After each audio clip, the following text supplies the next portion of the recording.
Brought to you by Penguin.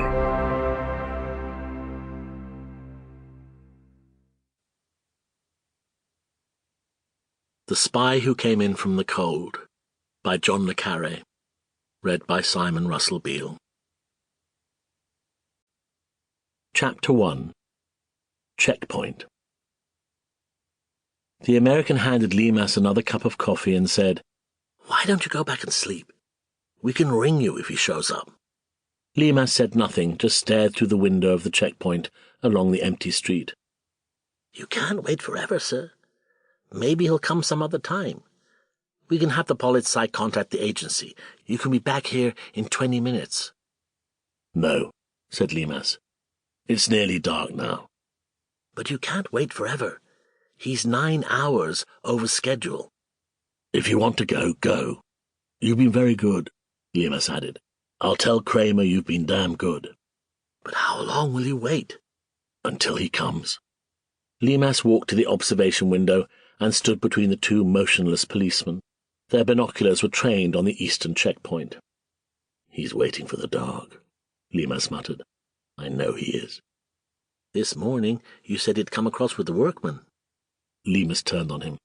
"Agents aren't aeroplanes. They don't have schedules. He's blown, he's on the run, he's frightened. Months after him now, at this moment.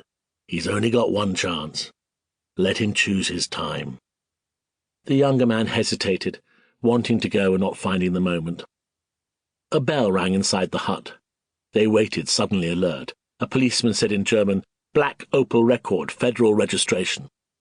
"He can't see that far in the dusk, he's guessing," the American whispered, and then he added, "How did Munt know?"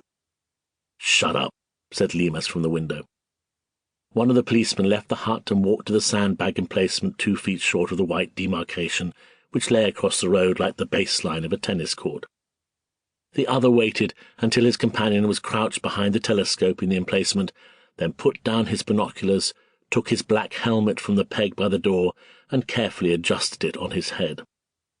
Somewhere high above the checkpoint, the arc lights sprang to life, casting theatrical beams onto the road in front of them. The policeman began his commentary. Lemas knew it by heart. "Car halts at the first control. Only one occupant, a woman. Escorted to the Vopo hut for document check." They waited in silence. "What's he saying?" said the American.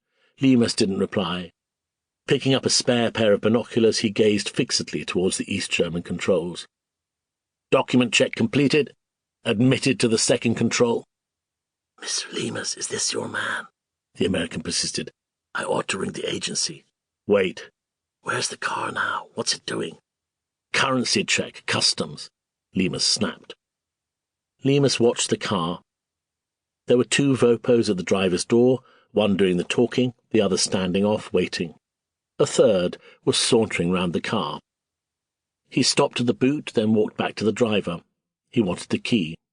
He opened the boot, looked inside, closed it, returned the key and walked 30 yards up the road to where, midway between the 2 opposing checkpoints, a solitary East German sentry was standing, a squat silhouette in boots and baggy trousers.